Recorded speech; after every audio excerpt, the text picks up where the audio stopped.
Success Mantra, V shape future. Hello everyone, welcome you all in today's The Hindu news analysis. So prior to getting the details, let's have a sneak peek what is important for us in today's The Hindu.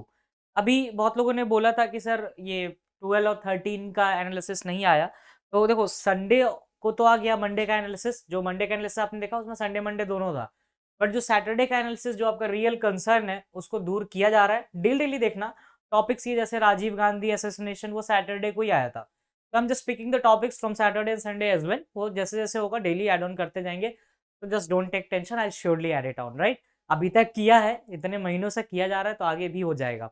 और एक topic था, किसी बच्चे ने mention किया था, 2 बच्चों ने मेंशन किया था एक्चुअली, कि सर लिटे का कॉन्सेप्ट समझ में नहीं आया, तो it's completely fine. I have just made a simple notes of like 4 to 5 lines, उसको फॉलो कर लो, सफिशिएंट है। और रेस्ट लिंक कर लेना राजीव गांधी असैसिनेशन से, राइट। तो पहले लेटे से ही स्टार्ट करते, छोटा सा न्यूज है, उससे खत्म कर देंगे, फिर आगे अपने डिटेल में जाएंगे। बट उससे पहले एक थोड़ा सा देख ले आज के एनालिसिस में क्या क्या होने वाला है। First is national sports awards 2022, ministry of youth affairs and sports recently announced national sports award. देखो जब स्पोर्ट्स अवार्ड देखोगे तो एक काम करना, ओलंपिक एसोसिएशन भी देख के आना, Olympic association, right. And one more important thing, अभी जो T20 कप्स हुए हैं उसका एक बार ना नजर मार लेना। मे बी अगर क्लैट आपको पूछे तो आप you will be able to answer it, ऐसा मतलब पॉइंट ब्लैंक पे ना चले जाओ, इस तरह से मत करना, एक बार पढ़ लेना। Second is Sea Vigil 2022, link करेंगे इसे हम मलाबार से, एक्सरसाइजेस के पॉइंट ऑफ व्यू से। थर्ड इज जनजातीय गौरव दिवस 2022, ये आज बिरसा मुंडा जी का है, तो उनको ट्रिब्यूट दे रही हैं हमारी प्रेसिडेंट मुर्मू साहब, मुर्मू जी। तो देखेंगे इसमें क्या है। Fourth is east Asia summit, Jagdeep धनकर गए हुए हैं। एंड फिफ्थ इज लिट्टे। तो हम स्टार्ट करेंगे LTTE से ही, राइट। तो उसमें थोड़ा सा कंफ्यूजन है लोगों की, सर एग्जैक्टली क्या है उस टॉपिक में। देखो मेन टॉपिक है हमारा राजीव गांधी असैसिनेशन, राइट। राजीव गांधी का असैसिनेशन हुआ 1991 में, ठीक है। अब ये इंडिया के सेकंड ऐसे प्राइम मिनिस्टर थे जिनको मारा गया। First one was Indira Gandhi, right. चलो आगे आते हैं, इसमें बात करते हैं क्या क्या पढ़ना। इसमें था जो ऑर्गेनाइजेशन रिस्पॉन्सिबल था लिट्टे, और जो ह्यूमन बॉम्ब थी उसका नाम था धनु, राइट। और इसमें one of the prime accused थी नलिनी और श्रीहरन, ये सब भी हैं। तो सबसे पहले लिट्टे को जानते हैं। LTTE का फुल फॉर्म होता है आपको liberation tiger of Tamil Eelam, liberation tiger of Tamil Eelam, right. ये जो टॉपिक है लिबरेशन टाइगर ऑफ तमिल इलम, ये इसका कोर एस्पेक्ट हो गया। नेक्स्ट देखते हैं, ये बेसिकली क्या है, आर्म्ड ग्रुप है। ये आर्म्ड ग्रुप, पहले इसको समझते हैं थोड़ा सा, राइट। लिट्टे एक LTTE एक आर्म्ड ग्रुप है जो कि नॉर्थ ईस्ट श्रीलंका रीजन में हिंदू टाइप के मेजोरिटी को वो स्टैब्लिश कराना चाहते थे। तो वो चाहते थे कि एक इंडिपेंडेंट नॉर्थ ईस्ट से अलग ही स्टेट बन जाए। जैसे कुछ दिन हम लोगों ने देखा था इसी सेम चीज को बोडोलैंड से लिंक करके, बोडोलैंड से लिंक करके देखा था कि वो 5 स्टेट डिमांड कर रहे हैं कि वो बोडोलैंड होगा, और उसको अपना एक सेपरेटली डिमांड कर रहे हैं, राइट। तो वहां से इसको लिंक करना, एक बोडो एक टर्म याद रखना। बोडोलैंड के हम लोगों ने पहले भी बातें की थी बहुत, की बोडोलैंड कहाँ होता है, चिकन नेक के पास, याद आ रहा होगा लोगों को, नॉर्थ ईस्ट। तो जब इंडिया का मैप देखोगे ना तो इस साइड पे बोडोलैंड आ जाता है तुम्हारा, सिक्किम साइड पे, ठीक है। चलो बोडोलैंड इसमें आता है। और आर्म्ड ग्रुप जो है LTT जो है वो सेपरेटिस्ट का ग्रुप है, जो कि नॉर्थ ईस्ट, जो आपका नॉर्थ ईस्टर्न श्रीलंका वाला रीजन है उसमें ये इंडिपेंडेंट स्टेट चाहते थे, राइट। और राजीव गांधी गए थे भाई शांति वार्ता कराने के लिए, इनके ऊपर श्रीलंका में भी हमला हुआ था। और जब ये साउथ इंडिया गए थे कैंपेनिंग के लिए, तो वहां पर भी इनको फाइनल ब्लो हुआ कि भाई धनु नाम की एक ह्यूमन बॉम्ब थी, उसने ह्यूमन बॉम्ब उसको मतलब सामने वो जो भी उनका फाइनल था उसको अंजाम दिया। तो देखते हैं इस आर्म ग्रुप था, और ये वेज वॉर कर रहे थे, देवर वेजिंग वॉर। बेसिकली वो कैसा वॉर था, civil war, civil war wage कर रहे थे against the Sri Lankan government, right. Sri Lankan government के अगेंस्ट वॉर वेज किया इन्होंने। और लिट्टे जो है LTT जो है इसका पुराना था एक ग्रुप इसका नाम था Tamil new tigers, Tamil new tigers, right. ये चीज याद रखना, एलटीटीई से पहले एक ऑर्गेनाइजेशन था जिसका नाम था तमिल न्यू टाइगर्स, और उसके बाद बना लिबरेशन टाइगर ऑफ तमिलीलम। इसमें और कुछ आप ऐड करना अगर चाहो तो बेसिकली ये चाह रहे थे हिंदू होमलैंड, यानी स्टार्टिंग में बताया नॉर्थ ईस्ट श्रीलंकन रीजन में हिंदू तमिल के लिए लैंड चाहिए था इनको, तो ये रीजन याद रखना, नॉर्थ ईस्ट श्रीलंका, राइट। ये चीज यहां पर कवर हो गई। अब बात करते हैं लिट्टे के बारे में, कुछ फैक्चुअल इंफॉर्मेशन की, क्या पता आपके एग्जाम में आ जाए। तो ये बेसिकली अब तो इनएक्टिव है एलटीटी, लेकिन ये 1976 से आपको अगर देखा जाए इसमें तो 1976 से 2009 तक ये चला था, ठीक है। अब इनएक्टिव कर दिया गया है इसको बेसिकली एलटीटी को, एंड इसके हेड थे लीडर वेलू पिल्लई प्रभाकरन, राइट। लीडर था इनका, स्टार्टिंग में लीडर प्रभाकरन नहीं था, प्रभाकरन वाज द कमांडर। और अगर आप पढ़ोगे कभी एलटीटी के बारे में तो उसमें प्रभाकरन का नाम बहुत इंपॉर्टेंट होता है, क्योंकि प्रभाकरन दिल्ली भी आया था जब राजीव गांधी जी श्रीलंका गए थे, तो प्रभाकरन दिल्ली में था कि भाई आप हमारी हेल्प करो नॉर्थ ईस्ट श्रीलंका को हिंदू तमिल्स के लिए, ठीक है।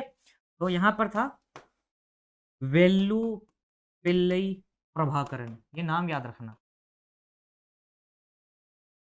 चलो, तो कल जितने असाइनमेंट थे उसके आंसर्स मैंने इसमें दे दिए, एक बार ये पूरा देख लेना, स्क्रीनशॉट मानो स्क्रीनशॉट ले लेना, और बोडोलैंड से प्लीज लिंक कर लेना, क्योंकि इसका जो मेन एस्पेक्ट है अगर लिंक होता है कहीं जाकर तो वो बोडोलैंड से होगा।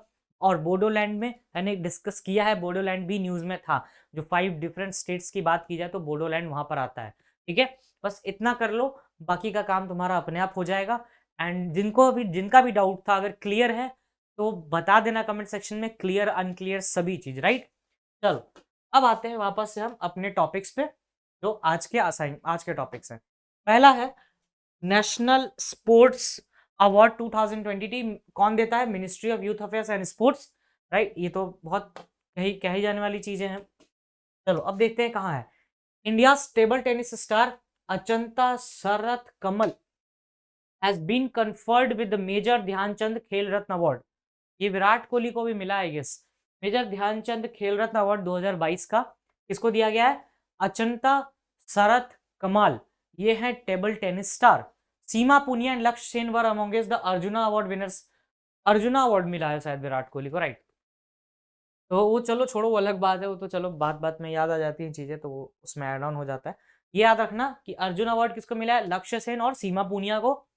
And this one Achanta Sharath Kamal, ये ऐसे ऐसे क्वेश्चंस आपके पूछे जाते हैं, एमएच सेट सिम्बियोसिस, ये डायरेक्टली ऐसे क्वेश्चंस पूछते हैं। अगर क्लैट नहीं पूछेगा तो तुमसे नेक्स्ट ईयर वाले एग्जाम्स पूछेंगे, जो 1 लाइनर एग्जाम होते हैं वो तो 110% पूछेंगे। उसके बाद है एल्दोस पॉल अविनाश मुकुंद सबले and Nikhat Zareen were also conferred with the arjuna awards. तो कितने लोगों को अर्जुना अवार्ड मिला? 5 लोगों को में से। The Dronacharya award for outstanding coaches in sports and games and regular category किसको मिला?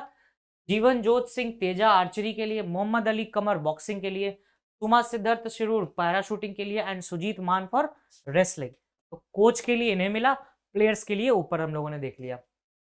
चलिए नेक्स्ट देखते हैं।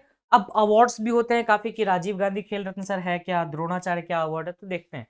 Right, Rajiv Gandhi Khel Ratna award is the highest sporting honour of India. It was instituted, अब देखो जैसे अगर राजीव गांधी का एसेसिनेशन पढ़ रहे हो और सुप्रीम कोर्ट का जजमेंट पढ़ रहे हो, एलटीटी देख रहे हो, तो वहां पर राजीव गांधी खेल रत्न अवार्ड भी, उस पैसेज में, उस पर्टिकुलर पैसेज में आपसे ये भी आज क्वेश्चन पूछा जा सकता है, और सैंपल पेपर में ऐसा हुआ है बच्चों के साथ, राइट। तो उसको लिंक करना साथ में। हाईएस्ट स्पोर्टिंग ऑनर है जो कि 91-92 में आया था। लिंक देख रहे हो, जिस साल उनकी डेथ हुई थी उसी साल आई थी। The recipients are honoured for their outstanding performance in the field sports over a period of 4 years। 4 साल तक अंतरराष्ट्रीय खेल में अगर आपका जैसा परफॉर्मेंस रहेगा उस हिसाब पे आपको राजीव गांधी खेल रत्न दिया जाएगा या नहीं दिया जाएगा। ईयर याद रहेगा, इंटरनेशनल लेवल पे होगा, 4 years 1991-92।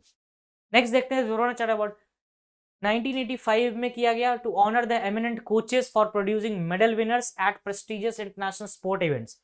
अगर बहुत जैसे मान लो इंटरनेशनल ओलंपिक एसोसिएशन चल रहा है या फिर कॉमनवेल्थ चल रहा है, उसमें जो मेडल्स जीत के आते हैं उनमें से द्रोणाचार्य अवार्ड दिया जाता है। Arjuna awards It was instituted in 1961. To be eligible for the awards, a sport person should have had not only good performance over the previous 4 years at the international level, but also should have shown qualities of leadership, sportsmanship and sense of discipline. मतलब Arjun, basically याद रखो महाभारत का अगर अर्जुन होगा वो, तभी उसे ये अवार्ड मिलेगा, मतलब perfect almost almost. Dhyan Chand award 2002 में आया। It is an award for lifetime achievement in sports, मतलब हाँ फिल्म जगत का ही जैसे आपका दादा साहेब फाल्के ना लाइफ टाइम अचीवमेंट, वैसे ही ध्यानचंद अवार्ड यहाँ पे होता है स्पोर्ट्स में लाइफ टाइम अचीवमेंट। चलिए नेक्स्ट देखते हैं, Tenzing Norgay national adventure award. ये देख सकते हो, नहीं भी देख सकते हो। मौलाना अबुल कलाम आजाद भी है 56-57 में इंटर यूनिवर्सिटी टूर्नामेंट के लिए। राष्ट्रीय खेल प्रोत्साहन पुरस्कार भी है, तो इसमें एक बार देख के जाना, बट आगे पीछे वाले जितने हम लोगों ने देखे दैट वाज इंपॉर्टेंट। अब आते हैं सी विजिल 22 पे। देखो सी विजिल 22 पे बात की जाए तो ये बेसिकली एक एक्सरसाइज काइंड ऑफ थिंग है जिसमें आप लिंक करोगे मलाबार से। इस टाइप का एक्सरसाइज अभी मलाबार में ही है, मलाबार एक्सरसाइज, ठीक है। और मन होते एक बार सिम्बेक्स देख लेना, और रेस्ट एक्सरसाइज एपिसोड 4 से टैली कर लेना, बस इतने काफी है। The third edition of the pan India coastal defence exercise Sea Vigil, यानी पैन इंडिया है और कोस्टल एक्सरसाइज है, 15 से 16 नवंबर। अभी बीच में और 1-2 बार ये आने वाला है, मतलब what not to be missed में मिल जाएगा, तो अभी पढ़ लो। अबाउट में देखते हैं, this national level coastal defence exercise was conceptualised in 2018 to validate various measures that have been. अब 26/11 क्यों है सर? क्योंकि वो कोस्टल एरिया से ही थोड़ा सिक्योरिटी प्रॉब्लम आई थी, तो वहीं पर ये एक्सरसाइज होंगी। The concept of sea vigil is to activate the coastal security apparatus across India and assess the overarching coastal defense mechanism, वही coastal areas को strengthen करने के लिए। The exercise will be undertaken along the entire 7,516 kilometer coastline and exclusive economic zone of India and will involve all the coastal states and UTs along with other maritime stakeholders including the fishing and coastal communities। तो बार बार वही चीज आ रही है, coastal region coastal region. अब देखो coastal region की जब बात आती है तो आई विल सजेस्ट यू कि एक बार एपिसोड 2 देख लेना, एपिसोड 3 माय बैड, जिसमें हम लोगों ने बात की है एक्सक्लूसिव इकोनॉमिक जोन की। 2 बार बातें हुई थी, और कल भी मैंने एक क्वेश्चन डाला था अनक्लॉज के बारे में, United Conventions on Law of Seas. जब भी इसकी बात आती है तो एक्सक्लूसिव इकोनॉमिक जोन, राइट, और फिर टेरिटोरियल वाटर्स, इसकी बातें होती है, 12 नॉटिकल माइल्स। तो इन सब चीजों को भी एक बार सम अप कर लेना, just do a give it a dam revision, right. चलो नेक्स्ट देखते हैं, the exercise is being conducted by the Indian navy. Obvious है, ये बहुत ही ज्यादा ऑब्वियस बात थी, ठीक है। Exercise is build up towards the major theatre level radiation operation exercise, मतलब तीनों कमांड से एक साथ लाने। Indian Navy conducts every 2 years। Sea vigil and tropics together will cover the entire spectrum of maritime security challenge. बार बार in then theatre command एक तरह से आ ही गया। थिएटर कमांड आपको पता होगा, जब हम लोगों ने बात की थी सीडीएस के बारे में, तो हान साहब जो आए उसके बाद, उससे पहले भी वो सीडीएस थे हमारे, उनकी डेथ हो गई। उसके बाद फिर जो अभी जो बातें हो रही हैं that is about the theatre command, जो कारगिल रिव्यू कमेटी बनी 1999 में, जिसने रिकमेंड किया था थिएटर कमांड होना है। थिएटर कमांड का मतलब आर्मी नेवी एयरफोर्स एक जगह पे, अभी एक ही जगह है, that is the Andaman and Nicobar. और एक वो न्यूक्लियर कमांड, वो अलग चीज हो, ठीक है। आई होप कि इतना याद रहेगा और लिंक भी कर पाओगे। आते हैं जनजातीय गौरव दिवस 2022। प्रेसिडेंट मुर्मू टू पे tributes to Bhagwan Birsa Munda eight उलिहत्तू। अब ये झारखंड में होता है, मतलब बिहार और झारखंड का सेपरेशन भी आपको देखना पड़ेगा। एंड प्रेसिडेंट द्रौपदी मुर्मू के बारे में भी थोड़ा सा रिवाइज कर लेना, it will help you a lot. जब आप जुलाई अगस्त में लास्ट में हम पढ़ रहे थे प्रेसिडेंट के बारे में, प्रेसिडेंट इलेक्शन हुई थी, द्रौपदी मुर्मू मैडम जीती, तो इनके बारे में थोड़ा सा देख लेना, ठीक है। चलो लिंक बता दिया है। अब आते हैं बिरसा मुंडा के ऊपर। जनजातीय गौरव दिवस, इनका जो बर्थडे है वो किस रूप से मनाया जाता है? जनजातीय गौरव दिवस, और डेट होता है 15 नवंबर, यानी आज की डेट, ठीक है। आगे बढ़ते हैं। ये 2021 से ही सेलिब्रेट हो रहा है, और इनका टारगेट क्या है? Promotion of Indian values and valour of hospitality and national pride, tribals के लिए। जनजातीय गौरव 2022 न्यूज में क्यों है? द्रौपदी मुर्मू लीड करेंगी सेलिब्रेशन, एंड द्रौपदी मुर्मू भी एक ट्राइब से आती है। ये किस ट्राइब से आती हैं बताना कमेंट सेक्शन में। मैंने 3-4 बार बताया है अगस्त में कि द्रौपदी मुर्मू किस ट्राइब से आती है, ये एपिसोड 1 में ही बताया है, right, of marathon. Janjatiya Gaurav Diwas celebration starts with President Murmu by paying tributes to Bhagwan Birsa Munda at Khunti district, Jharkhand, the birth place of leader Birsa Munda. तो इनको अच्छे से देख लेना। बर्थ प्लेस क्या है बिरसा मुंडा का, तो खुंती। जनजातीय गौरव दिवस किसके लिए मनाया जाता है, बिरसा मुंडा, राइट। इतनी चीजें कर लो। Janjatiya Gaurav Diwas is a step towards making resolve to provide the basic amenities employment to the tribe people and living to the remote areas, और उनको 100 साल जब इंडिपेंडेंस को हो जाएंगे तो उन्हें एक अच्छा एनवायरनमेंट प्रोवाइड करना। अब एक चीज ध्यान से देखो, अ, जब हम बात करते हैं बिरसा मुंडा की, ठीक है, बिरसा मुंडा, राइट, इसी की तो बात कर रहे हैं अभी हम। 15 नवंबर 2021 से सेलिब्रेट हो रहा है, आज है 2022 और नाम है जनजातीय गौरव दिवस, ठीक है, इतना ही है। इसमें एक चीज देखना, बिरसा मुंडा से रिलेट ये किससे आते हैं, ट्राइबल सोसाइटी से, ठीक है। अब ध्यान देना, अभी बीच में हम लोगों ने एक स्कूल्स के बारे में पढ़ा था, एकलव्य स्कूल्स, जो कि ट्राइबल्स के लिए, ठीक है। आज द हिंदू में इसी बारे में आया, तो ये चीज इसीलिए आई है क्योंकि बिरसा मुंडा की बर्थ एनिवर्सरी, तो यहाँ से इस चीज को लिंक कर लेना। और ट्राइबल हम लोगों ने बहुत पहले ही पढ़ा था, बस वो आर्टिकल पढ़ लेना द हिंदू का, ऑल क्लियर हो जाएगा। चलिए आगे देखते हैं क्या है इसमें। बिरसा मुंडा कौन थे भाई, बिरसा मुंडा देखते हैं अभी कौन थे। Birsa Munda was freedom fighter, जिन्होंने ब्रिटिशर्स के अगेंस्ट लड़ा था, और कॉल फॉर उलगुलन, उलगुलन का मतलब होता है रिवॉल्यूशन, ठीक है। ऐसे ऐसे क्वेश्चंस ना क्लैट पूछता है, बिरसा मुंडा जो हिस्ट्री के एक आध दो क्वेश्चंस रहते हैं ना वो इसी में से आते हैं। बिरसा मुंडा, बुद्धिज्म, जैनिज्म, यहाँ से ये सब क्वेश्चंस घूमते हैं। Shri Birsa Munda was born on 15 November 1875 in a Munda tribe, तो इनका ट्राइब का नाम पता चल गया। अगर आता है बिरसा मुंडा किस ट्राइब से, मुंडा ट्राइब, और प्रेसिडेंट द्रौपदी मुर्मू किस ट्राइब, तो ओलचिकी ट्राइब, वो याद रखना, राइट। अगर अभी तक नहीं पता चला होगा तो जान लो, ठीक है। ओल ओलचिकी उनका वो लैंग्वेज है, and she belongs to the different tribe, right. और छोटा नागपुर एरिया में, झारखंड वाला रीजन ऑब्वियसली छोटा नागपुर में आएगा। Khunti district present in Jharkhand. Birsa Munda died at the young age of 25 in British custody at the Ranchi jail. However, in his limited years, Birsa, इनको भगवान भी कहा जाता है, और इनको हाँ, ट्राइबल कॉजेस के लिए इनको भगवान, इनको भगवान तक का दर्जा दिया गया, because the way he led the movement. अब इन्होंने बहुत ज्यादा कॉन्ट्रीब्यूशंस भी दिया था अपना। बिरसायत सेक्ट के बारे में, तो Birsa started the faith of Birsait after knowing the efforts of the missionaries to convert tribals to Christianity, right. इन्होंने मतलब क्या start, Birsa started the faith of Birsait after knowing that कि मिशनरीज का एफर्ट कितना हो रहा है, वो ट्राइबल्स को क्रिश्चियनिटी में कन्वर्ट कर रहे हैं, तो उसने बिरसायत सेक्ट स्टार्ट किया। Birsa Munda led the Munda revolution, Munda revolution Ranchi में 1899 से 1900 तक। Also known as Dharti Abba, I was trying to tell this only कि धरती अब्बा इन्हें फादर ऑफ अर्थ भी बोला जाता है। अब आते हैं झारखंड फाउंडेशन डे, क्योंकि बिहार और झारखंड पहले एक होता था, अब अलग होता है, तो सर कब से स्टार्ट हुआ, तो Jharkhand means the land of forest. The state was bought into existence by Bihar recognition act 15 November 2000, the birth anniversary of legendary भगवान बिरसा मुंडा। तो इसमें आपके लिए दो दो चीजें हो गई, बिरसा मुंडा का बर्थ और झारखंड का बॉर्न डे, झारखंड किस दिन बॉर्न हुआ था, क्योंकि झारखंड और बिहार सेपरेट हुए थे एक दूसरे से। चलिए अब आगे बढ़ते हैं। झारखंड शेयर इस बॉर्डर विद, झारखंड किसके किसके साथ बॉर्डर शेयर करेगा, थोड़ा सा ना अगर आंख बंद करके भी सोचोगे झारखंड बॉर्डर पे, आई विल ट्राई कि झारखंड का मैप देख लेना, सिंपल काम आसान हो जाएगा। Bihar to the north, UP and Chhattisgarh to the west, Orissa to the south and waste Bengal in the east.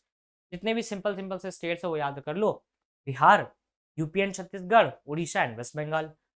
Forest preserve support population of tigers and Asian elephant, बेलता नेशनल पार्क है यहाँ पे। Jharkhand has 32 tribes including Munda, Kol, Santhal tribe and Gond, Asur, Khond, ये सब इसमें tribals हैं भाई। President के बारे में पढ़ लेना अच्छे से, वो ओलचिकी के बारे में भी, राइट, और लैंग्वेज था उनका। अब आते हैं ईस्ट एशिया समिट पे, ये है भाई ईस्ट एशियन कंट्रीज तुम्हारे, ठीक है। अब देखते हैं ईस्ट एशिया समिट क्या है। अब जगदीप धनखड़ साहब गए हैं यहाँ पे ईस्ट एशिया समिट, कंबोडिया में ही है ये, देखते हैं अच्छा से, ठीक है। दिस ईयर मार्क्स द 30, अब ईस्ट एशिया समिट की जब भी बात आएगी, ईस्ट एशिया समिट, तो हमेशा आसियान की भी बात आएगी, राइट। आसियान भी देखेंगे और ईस्ट एशिया समिट भी देखेंगे। आसियान का फुल फॉर्म होता है association of South Eastern nations, ठीक है। तो आसियान के बारे में देखेंगे, साउथ ईस्ट एसोसिएशन नेशंस का ग्रुप होता है। 30 साल हो गए ASEAN India friendship year, so the ASEAN India commemorative summit is very important. ये CSE pre mains, I don't know why this has been written, तो इसको यहाँ से जस्ट ऑबिट करो, ठीक है। ये हर जगह के लिए इंपॉर्टेंट हो जाता है। Also the East Asia Summit has played a significant role in the strategic geopolitical evolution of East Asia. देखो, अब ईस्ट एशिया की बात करें, जो एशिया का ईस्टर्न पार्ट है, उसके सारे कंट्रीज होंगे, आसियान के भी कुछ कंट्रीज इसमें आ जाते हैं, तो एक बहुत ही इंपॉर्टेंट हो जाता है किसी के भी पर्सपेक्टिव से ले लें। अब why ASEAN India commemorative summit and the 17th East Asia Summit in news, अभी क्योंकि ये मीटिंग हुआ है ऑब्वियस। अगर आप देखोगे आज का पेपर तो उसमें जगदीप धनखड़ साहब को असिस्ट कर रहे हैं, Jaishankar Prasad, my bad, Jaishankar Prasad, S Jaishankar उनको असिस्ट कर रहे हैं as a foreign minister. Vice president Jagdeep Shankar will embark on a 3-day visit to Cambodia and to attend the ASEAN India commemorative summit and the 17th East Asian summit. तो 17वां East Asia summit को join करने कौन गए हैं? हमारे जगदीप धनखड़ साहब। और कहाँ हो रहा है? कंबोडिया में हो रहा है, ठीक है। कंबोडिया भी इंपॉर्टेंट हो जाता है। और उधर से G20 कहाँ हो रहा है? बाली में हो रहा है, तो ये चीज देख लेना। चलो नेक्स्ट देखते हैं। Cambodia is the hosting these summits as current chair of the ASEAN, क्योंकि करंट चेयर भी है आसियान का, तो वो होस्ट भी कर रहा है। और vice president will be accompanying by the external affairs minister doctor S Jaishankar, जो भी बताया। Why? What is the East Asian Summit? East Asian Summit is a unique leaders-led forum of 18 countries. सारे कंट्रीज का नाम याद करने जरूरी नहीं है, ठीक है। अब ये सिक्योरिटी इकोनॉमिक इश्यूज को सॉल्व करने के लिए बना है। जैसे आपका अगर बात करो G20, और अगर बात करो G20 की जो मीटिंग्स होती हैं, वो इसीलिए है इकोनॉमिक प्रॉब्लम्स को टैकल डाउन करने के लिए। अब ईस्ट एशिया समिट जो है वो बेसिकली स्टार्ट किया गया था 2005 में, ठीक है। अब players of the Asia Pacific region, अब members of East Asia consist of 10 ASEAN members, इसमें 10 आसियान मेंबर्स हैं, इसलिए आसियान भी इंपॉर्टेंट हो जाता है। सारे के नाम याद मत करो, बट एक बार देख लेना, ठीक है। Apart from the ASEAN members, East Asia Summit includes India, Japan, South Korea, China, New Zealand, Australia, US and Russia. East Asia is based on the premise of the centrality of the ASEAN, मतलब सारे ASEAN के जितने भी member countries हैं उनको एक साथ लाने के लिए तरह का समिट बनाया गया, ताकि आसियान के मेंबर्स, ईस्ट एशिया के मेंबर जो आसियान के मेंबर नहीं है, वो भी इसमें आ जाए और एक ग्रुप बन जाए हमारा, यानी आसियान इससे पहले आया होगा। ईस्ट आसियान समझ गए। ईस्ट एशिया समिट 2005 में स्टैब्लिश हुआ और स्टार्ट हुआ, और 17th मीटिंग में गए हैं हमारे जगदीप धनखड़ साहब। The year 2022 is called as the ASEAN India Friendship Year because it marks the 30th anniversary of historical। अभी हम लोगों ने देखा कि फ्रेंडशिप ईयर मना रहे हैं हम लोग अपना, तो 2022 को हम लोग फ्रेंडशिप ईयर भी बोल रहे हैं। और ईयर ऑफ मिलेट्स किसको बताया गया? कौन से ईयर को ईयर ऑफ मिलेट्स डिस्क्राइब कर रहा है यूनाइटेड नेशंस? बार बार बताना है इसका आंसर। आसियान की बात करें तो 1967 में बना था एशियान, ठीक है। Bangkok Thailand with the signing off the ASEAN declaration, जिसको हम कहते हैं बैंकॉक डिक्लेरेशन, यानी आसियान किस डिक्लेरेशन से आया था? Bangkok declaration 1967। इसके फाउंडिंग फादर्स कौन है? Indonesia, Malaysia, Philippines, Singapore and Thailand. ये बड़ा इंपॉर्टेंट है ये। अब जैसे संघई 5 में था SCO, ऐसे ही थे 5 लोग स्टार्टिंग में, 1 2 3 4 5, ठीक है। अब बताना SCO कब स्टार्ट हुआ था इनिशियली, और नॉट 2001-2 के बाद का बात नहीं, जिसमें उज्बेकिस्तान एज हुआ। संघई 5 जो था वो कब स्टार्ट हुआ इनिशियली? अब देखते हैं। Brunei Darussalam joined ASEAN 7 January 1984 followed by Vietnam, इन्होंने ज्वाइन किया और आज 10 मेंबर हो गए ASEAN, the 10 member states of ASEAN, ठीक है। आसियान में 10 लोग होते हैं, 1967 में बना था। इससे निकलता है एक और ऑर्गेनाइजेशन ईस्ट एशिया समिट, जिसको आप बोलते हो, वो भी कर लेना, 1967 और 2005 का रिलेशन, ठीक है। और इसमें कुछ ऑर्गेनाइजेशंस जिसको आपको फॉलो करते रहना है, एंड आई डोंट एक्सपेक्ट कि आप भूलो वो चीज। सबसे पहला आता है आपका, चलिए स्टार्ट करते हैं, ईस्ट एशिया समिट, ठीक है, G20, ठीक है। ईस्टर्न इकोनॉमिक फोरम, ठीक है। ईस्टर्न इकोनॉमिक फोरम ये आपका रशिया से रिलेटेड है, व्लादिवोस्तोक में,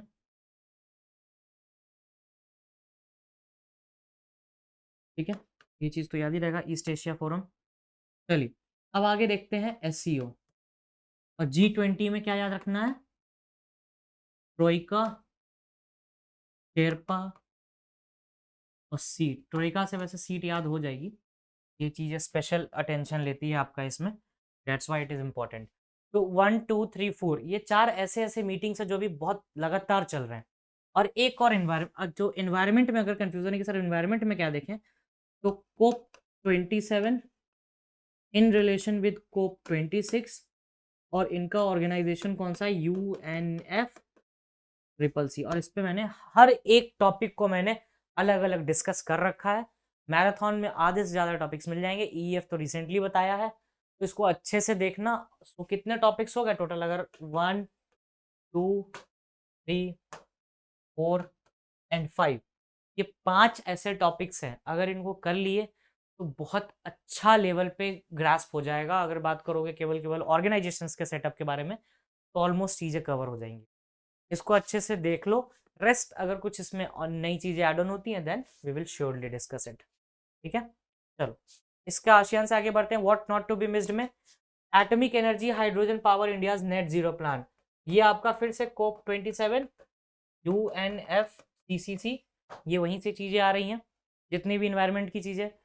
Iran protest the long fight, ये है माशा अमीन सा, इसको पढ़ लेना बस एक बार।